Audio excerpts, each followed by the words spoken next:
Question देखते हैं। 2 number में क्या आ रहा है कि 2x प्लस 3y बराबर 11 और 2x माइनस 4y बराबर माइनस 24 को हल कीजिए। मतलब इसको हल करना है और इससे m का वह मान ज्ञात करिए जिसके लिए y बराबर mx प्लस 3 दिया है।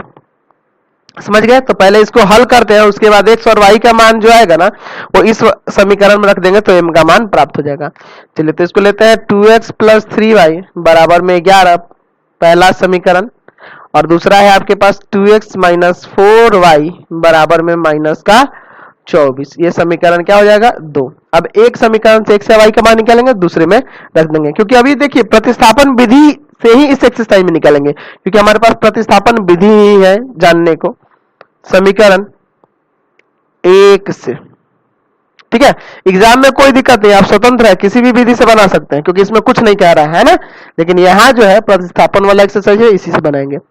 2x प्लस 3y बराबर 11। यहाँ से x या y किसी का भी मान निकालते हैं। चलिए तो हम लोग एक काम करते हैं, यहाँ से x का निकाल लेते हैं। 2x बराबर 11 माइनस का 3y, यानी कि हो जाएगा x बराबर 11 माइनस 3y और बटा में 2। x का मान समीकरण 2 में रखने पर यानी कि हो जाएगा 2x माइनस 4y बराबर में माइनस का 24।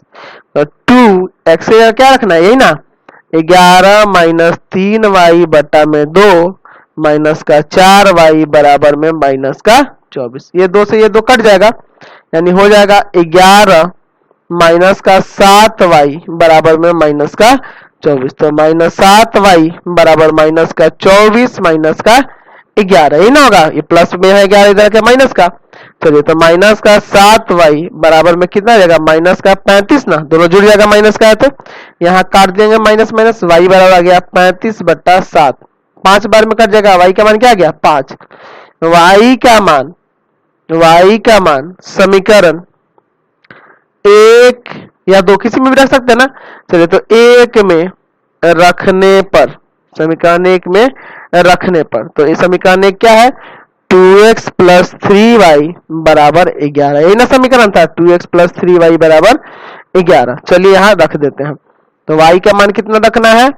5 रखना है। तो 3 गुना 5 बराबर 11। तो 2x 5 या 15 बराबर में 11। तो 2x बराबर हो जाएगा 11 माइनस 15, यानी कि 2x बराबर हो जाएगा माइनस का 4, यानी x बराबर यहाँ लिख सकते हैं माइनस का 4 बट्टा 2, कट के 2 बार में, यानी x बराबर क्या आ गया? माइनस का 2। तो इसलिए आपका x का मान आ गया माइनस का 2 और y का मान आ गया 5। ठीक है, अब क्या करना है कि x और y के मान तो आ गया, आपको m का मान निकालना है। तो y बराबर क्या दिया था? mx plus 3। y बराबर mx प्लस 3, जो कि आपके पास समीकरण दिया है y बराबर mx प्लस 3, है ना। तो यहाँ x की जगह और y की जगह मान रख देंगे, y का मान 5 रख देंगे, है ना। यहाँ लिख देते हैं चाहे तो x तथा, यानी x बराबर -2, x बराबर -2 तथा y बराबर 5 रखने पर। ठीक है, चलिए तो यहाँ रख देते हैं, थोड़ा नीचे रख देते हैं इसको। चलिए तो यहाँ y की जगह 5 रखना है बराबर में m, x की जगह रखना है माइनस का 2 और प्लस में 3। चलिए एक काम करते हैं, तो यहाँ 5 माइनस का 2m और प्लस का 3 हो जाएगा, यही ना होगा। एक काम करते हैं, m वाले को इधर लाते हैं, इसको इधर लाते हैं। तो प्लस का 2m बराबर हो जाएगा 3 माइनस 5। तो 2m बराबर हो जाएगा माइनस का 2, यानी m बराबर होगा -2 बटा 2, कट के 1, यानी कि m बराबर आ गया माइनस का 1। समझ गए? चलते अगले क्वेश्चन पे। चलिए